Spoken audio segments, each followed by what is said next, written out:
हरि ओं गजाननं भूतगणातिसेवितं कपित्थजम्बूफलचारुभक्षणं उमासुतं शोकविनाशकारकं नमामि विघ्नेश्वरपादपङ्कजं यद्भावनादवापीयं प्रत्यक्षतिर्नामया क्लेशकर्माद्य संस्पृष्टं तं ईशं कञ्चना भजे।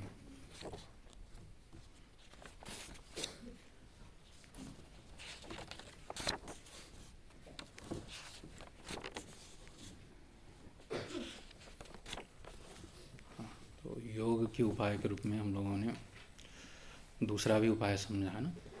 पहला उपाय तो अभ्यास और वैराग्य का निरूपण हो चुका है, और दूसरा उपाय कौन सा उपाय है? ईश्वर प्रणिधान। तो ईश्वर प्रणिधान से चित्त की वृत्तियों का निरोध होकर के समाधि की स्थिति प्राप्त होती है, कह दिया। और ईश्वर प्रणिधान में ईश्वर का स्वरूप क्या है इसका भी चिंतन कर लिया ना। ईश्वर कैसा है, तो ईश्वर का यहाँ शुद्ध स्वरूप चेतन स्वरूप को ही ले लिया गया है। शुद्ध चेतना स्वरूप है, और चेतना उसकी और हमारी चेतना में विशेष अंतर तो नहीं है, फिर भी हम लोगों की चेतना में क्लेश कर्म विपाक और आशयों का संश्लेष रहता है, इनका संबंध बना ही रहता है। और ईश्वर का चित्त में इस प्रकार का संश्लेष कभी भी नहीं रहता है। और वो क्या है? सर्वज्ञ स्वरूप है, और सबके गुरुओं के भी गुरु है, और वो अनुग्रह करने में समर्थ है, इसलिए वो ईश्वर की प्रणिधान करने पर अनुग्रह करेगा। तो ऐसे ईश्वर के स्वरूप को बता करके अब क्या बताने जा रहे हैं? अथ तस्य नामधेयम आह कह रहे हैं ना। तो पढ़ लीजिएगा, 27वां सूत्र है, उसकी भूमिका के रूप में कहते हैं अथ तस्य नामधेयम आह। अब ईश्वर के स्वरूप का निरूपण करने के बाद ईश्वर को बुलाया किस नाम से जाता है?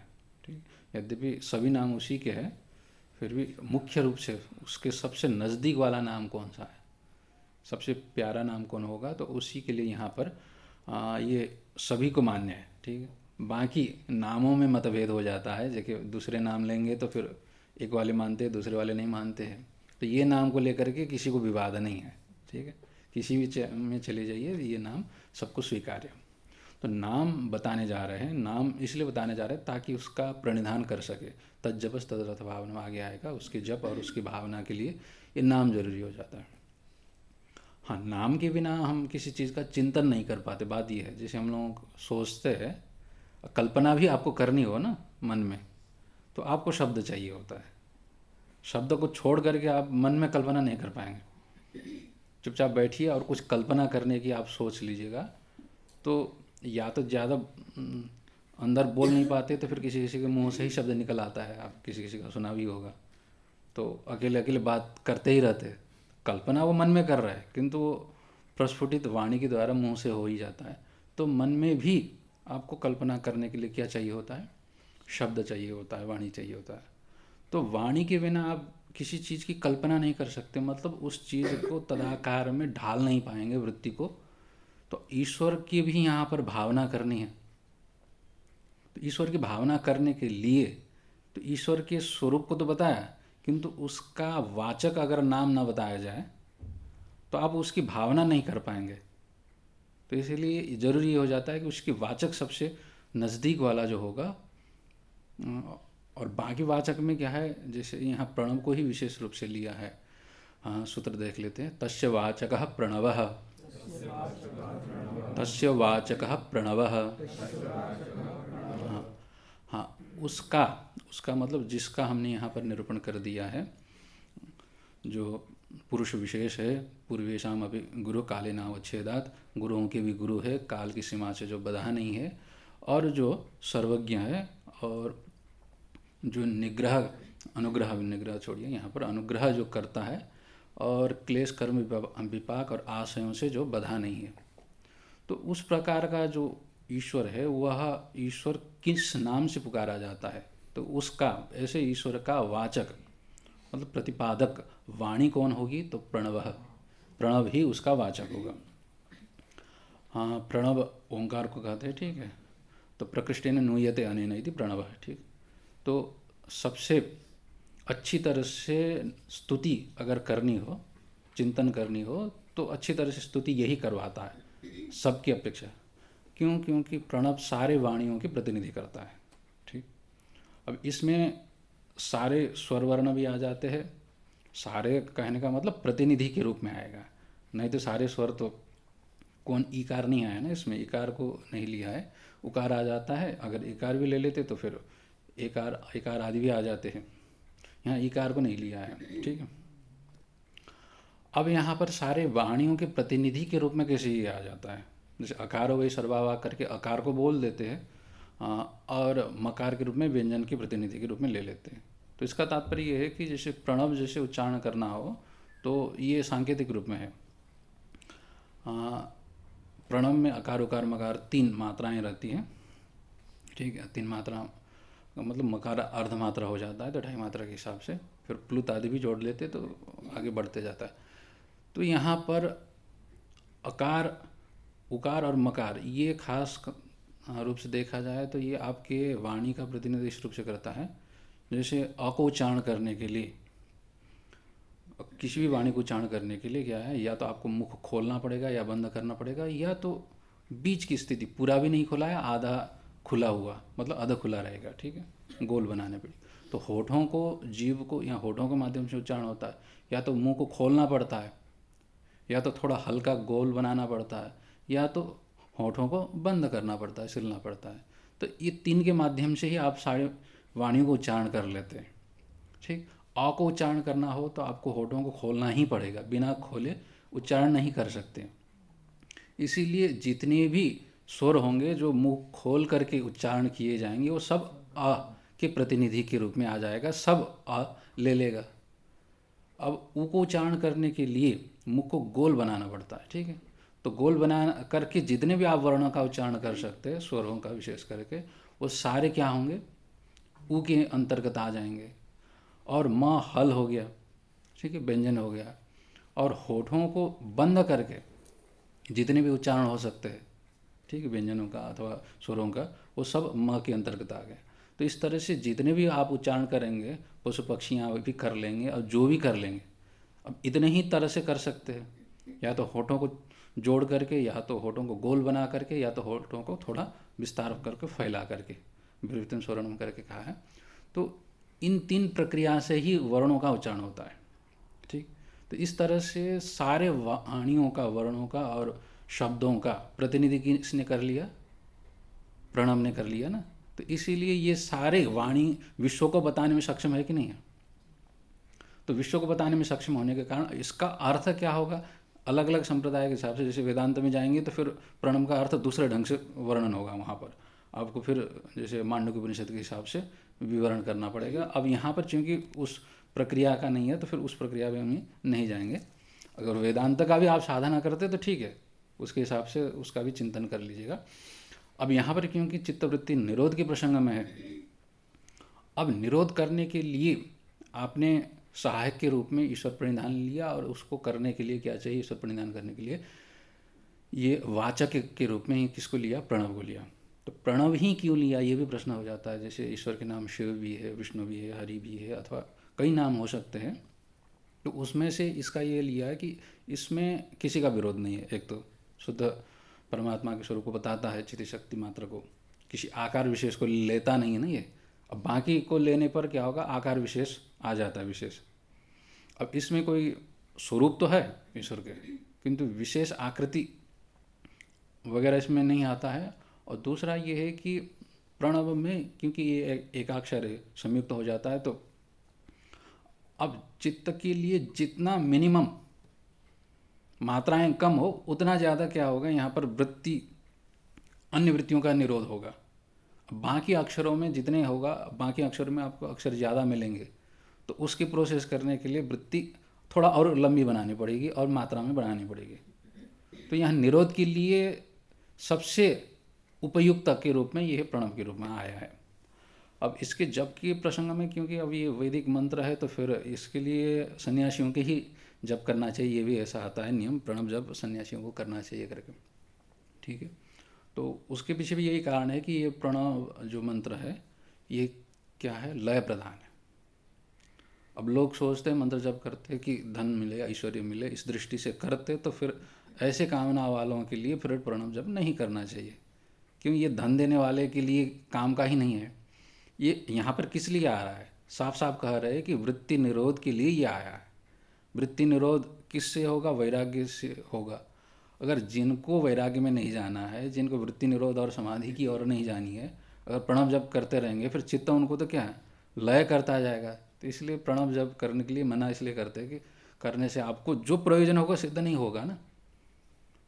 अब प्राय लोग क्या है, इसलिए मंत्र जप करते हैं ताकि पैसा ज़्यादा मिले, धन मिले समाज में, वो बाहर की ऐश्वर्य की कामना से करते, तो फिर उसके लिए फिर अन्य दूसरे मंत्र वगैरह कर लेना चाहिए। अगर आपको लय की कामना हो तो किसका करना चाहिए, ये प्रणव का ही करना चाहिए। सब का इसी में लय हो जाता है, बाकी इसी से प्रकट होते हैं। जितने भी मंत्र होंगे वो सारे प्रणव से ही निकलते हैं, ठीक है। अब इसमें भी अगर जिसको अन्य की कामनाएं नहीं है तो उनको ये प्रणव जप करना चाहिए। और क्योंकि जप का प्रसंग है तो दीक्षा लिया हो तो सर्वोत्तम हो, क्योंकि जब तक प्राप्त न हो तब तक क्या भरोसा नहीं होता है, श्रद्धा उतनी नहीं हो पाती, दृढ़ता नहीं बन पाती, ठीक है। तो आदर के लिए, सत्कार के लिए दीक्षा जरूरी हो जाती। अगर प्रणव नहीं मिला है तो जो मिला मंत्र है उसी को जप कर लेना चाहिए, ठीक। जिसको जो मिला है, अगर शिव का मिला है तो शिव का, विष्णु का मिला है तो विष्णु का, यहाँ योग का प्रसंग है तो प्रणव का है। अब यहाँ पर ये प्रणव जप की भी एक प्रक्रिया, किस तरह से जप करना चाहिए अनुष्ठान के रूप में। तो फिर आपको क्या प्रणव का, जैसे प्रत्येक मंत्र का क्या रहेगा, ऋषि रहेगा, छंद रहेगा, न्यास रहेगा, ठीक। क्योंकि मंत्र है तो मंत्र में श्रद्धाति से, भावनाति से बढ़ाने के लिए प्रत्येक मंत्र के जप के अधिकार के लिए, क्योंकि दीक्षा होगी, दीक्षा के साथ आपको क्या मिलेगा, अधिकार मिलेगा। अधिकार में फिर क्या होगा कि मंत्र का ऋषि होगा, मतलब प्रथम उसका अनुष्ठान जिन्होंने किया हुआ वो ऋषि, जिन्होंने मंत्र देखा उनको ऋषि मंत्र दृष्टा कहते हैं। जिन्होंने मंत्र को देखा, देखा का मतलब क्या, उन्होंने पहली बार देखा नहीं, उनको भी गुरु से ही मिला हुआ है, किंतु जब करते करते मंत्र का ही साक्षात्कार हो गया, तो ऐसे को ऋषि कहते हैं। जैसे विश्वामित्र आदि को गायत्री आदि के ऋषि कहते हैं, और गायत्री मंत्र उनसे पहले भी था, तो उन्होंने पहले प्रथम बार देखा ऐसी बात नहीं है। जब करते करते वो उसके साक्षात्कार करके उसके ऋषि बन गए। उसी तरह से प्रत्येक मंत्र के आपको ऋषि मिल जाएंगे।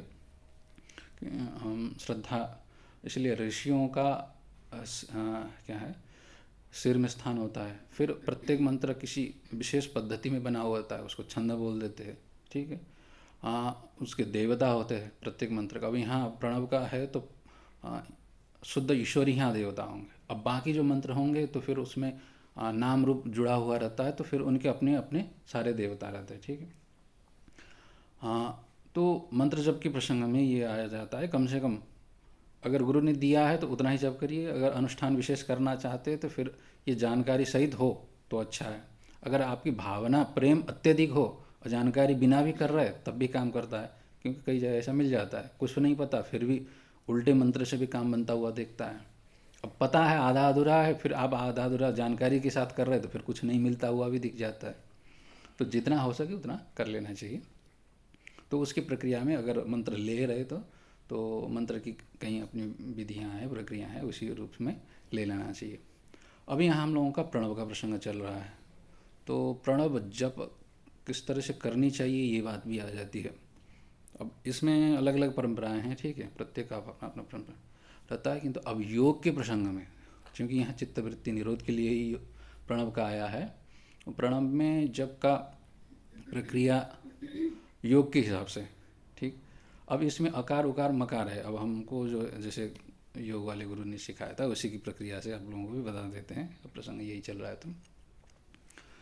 और उपनिषद में भी, नाद बिंदु उपनिषद में है और पंचदशी आदि में भी दीर्घ घंटा निनानवत उन्होंने स्पष्ट रूप से उसकी उच्चारण करने की प्रक्रिया क्या बताया है कि जैसे घंटा का जो आवाज़ होता है, एक बार बार बार बजाना नहीं, एक बार जब उसको आहत करते हैं, बजाते हैं, तो फिर उसकी जो नाद है लंबी चलती है ना, उसी तरह से यहाँ पर प्रणव का भी जप करनी चाहिए कि नाद लंबी हो, ठीक है। तो लंबी नाद इस के अभ्यास से फ़ायदा तो होगा, एक तो वृत्तियों का निरोध होगा उससे पूर्व में, क्योंकि आप अभ्यास कर रहे हैं तो उसके साथ साथ प्राणायाम भी हो जाता है, ठीक है। लंबी अगर नाद लेते हैं तो पहले तो आपका 10 सेकंड 5 सेकंड से ऊपर नहीं हो पाता है, अभ्यास नहीं हुआ। तो अगर अभ्यास करते जाएंगे तो 5 सेकंड से 10 सेकंड, 10 सेकंड से फिर 12, 13, 15, 16, 30, 35, 40, 50 सेकंड तक आप इतना लंबा नाद खींच सकते हैं, अभ्यास हो जाएगा। तो ये प्राणायाम का भी अभ्यास हो जाता है और उसमें प्रणव जप हो जाता है और उसमें अर्थ चिंतन करने में आपको समय मिल जाता है। ठीक, तो ये ओंकार के जप की प्रक्रिया है। अब ये जप में भी 2-3 प्रक्रिया है, ठीक है, संप्रदाय के हिसाब से, गुरुओं के हिसाब से। क्योंकि अब ओंकार के जप में जैसे वहाँ पर केवल अप्रधान रूप से भी इसका जप होता है, केवल ऊ की प्रधानता को लेकर के भी इसका जप होता है, केवल म की प्रधानता से भी इसका जप होता है, और तीनों संयुक्त रूप से भी होता है। ठीक है, तो ये 3-4 प्रक्रिया है। अब सर्वोत्तम किसको कहा है कि तीनों संयुक्त रूप से कहा जाए तो फिर तीनों ही आ जाता है, और फल भी वहाँ पर उसका ब्रह्मलोक आदि, अगर समाधि असंप्रज्ञात नहीं लगी तो ब्रह्मलोक आदि फल इसका मिल जाता है। ठीक, हाँ, अब प्रक्रिया ये आ जाता है कि प्रणव जप, प्रणव स्त्रियों को और शूद्रों को नहीं करना चाहिए, ये भी लिखा है।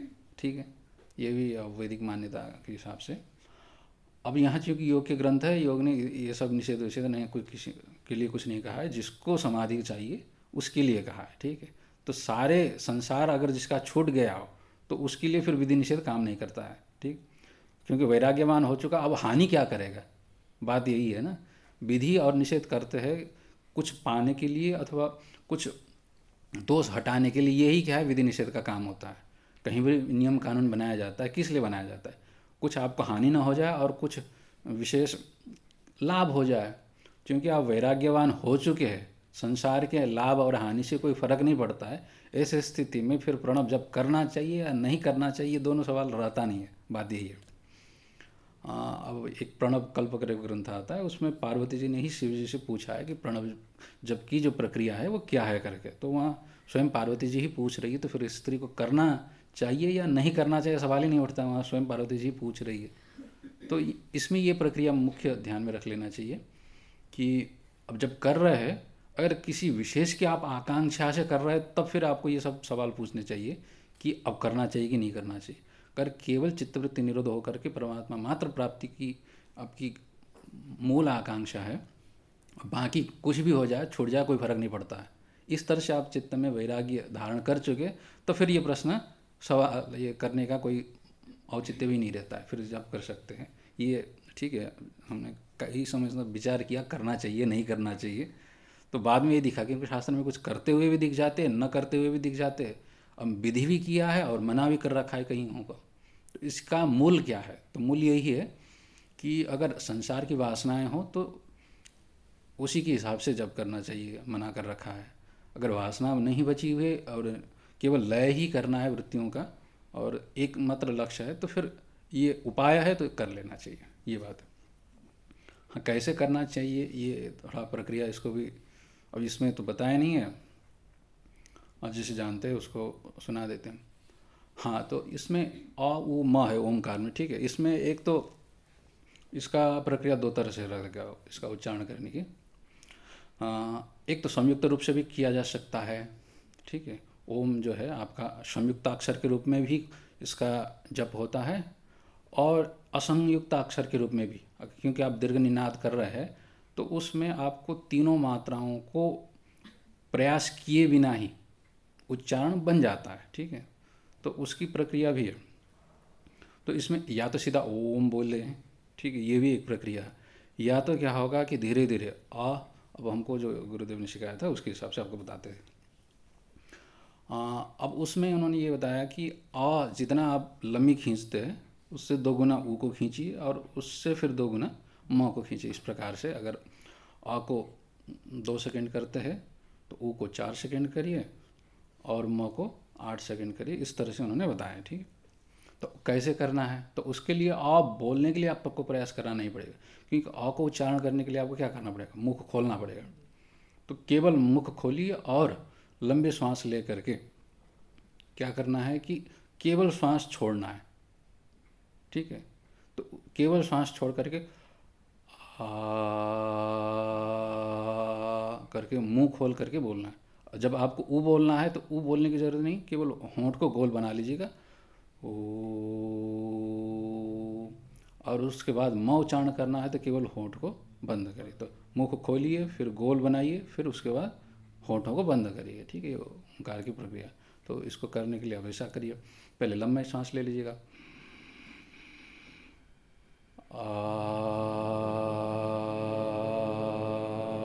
फिर गोल बना लीजिए ओ,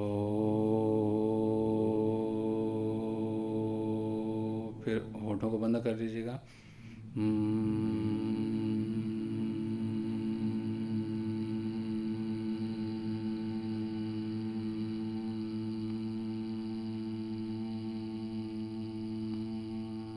इस तरह से।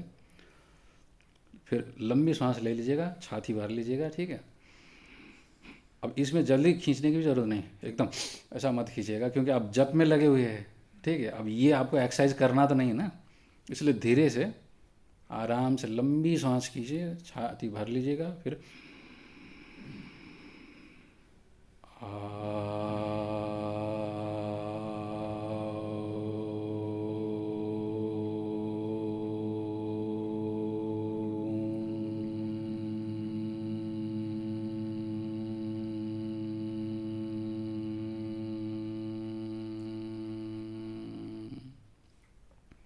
तो इसमें धार इस तरह से लगने चाहिए जैसे तेल की धार चूता है ना, तो उसमें बीच में टूटता नहीं है, लंबी तार की तरह चलता है। इसी तरह से प्रणव को भी जैसे घंटा जो बड़ा होता है, छोटी घंटी की नहीं, बड़ा घंटा, एक बार उसको आहत करते हैं, टक्कर देते, तो फिर उसकी जो आवाज़ होती है ना, एक धार की तरह चलती है लंबी। उसी तरह से प्रणव का भी उच्चारण करना चाहिए। ये विशेष करके किसके लिए है? वृत्ति निरोध के लिए। जब अभ्यास करते हैं, केवल जब आप अनुष्ठान आदि करते हैं, अब जैसे मंत्र की संख्या पूरा करने के लिए करते हैं तो फिर वो इतना लंबा नहीं करते क्योंकि समय लग जाता है। अब यहाँ वृत्ति निरोध के अभ्यास के लिए करते हैं तो इस तरह से प्रणव का जप होता है। अब यहाँ पर जप करते समय क्या है, तदर्थ का भी चिंतन करना चाहिए। तो आगे तो वो कहेंगे ही 2 सूत्रों से।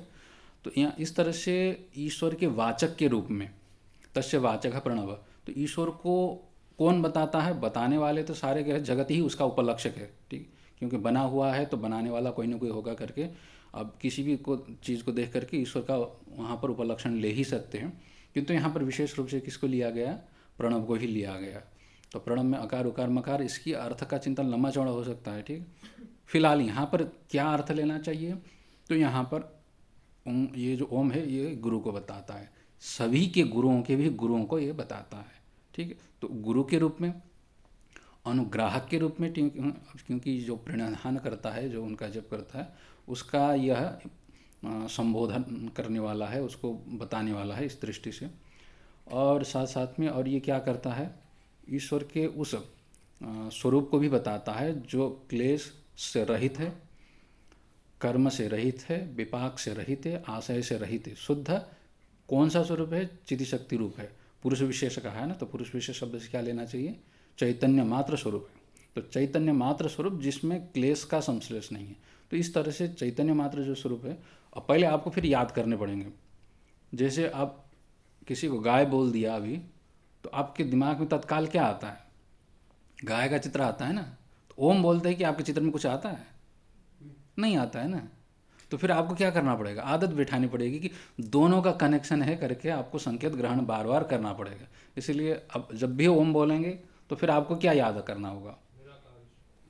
नहीं, निराकार वाला की बात नहीं है यहाँ पर। जैसे ओम बोलेंगे वैसे आपको ये क्या करना है कि यहाँ पर क्लेश कर्म विपाक से रहित शुद्ध चैतन्य गुरु के रूप में, ठीक है, सर्वज्ञ के रूप में दिमाग में ये आना चाहिए। वो सर्वज्ञ है, गुरु है, क्लेश कर्म विपाक से रहित चैतन्य शक्ति है, ये दिमाग में आनी चाहिए।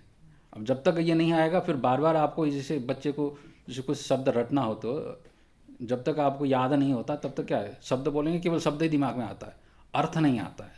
ठीक, किंतु अब जब आदत पड़ जाता है तो शब्द भूल जाते हैं, केवल अर्थ रह जाता है। गाय बोला तो आपको गाय शब्द थोड़ी नहीं आया, गाय जैसे लिखी जाती है वैसे थोड़ी ना आपको दिमाग में याद आता है।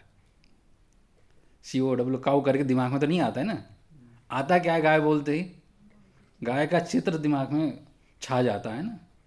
तो इसी तरह से अब यहाँ पर प्रणव जब से ओम बोलते हैं तो ओम बोलते ही दिमाग में क्या आएगा? यहाँ पर अब अन्य प्रसंग पर छोड़िए, जैसे वेदांत के प्रसंग में ओम बोलते ही क्या आना चाहिए?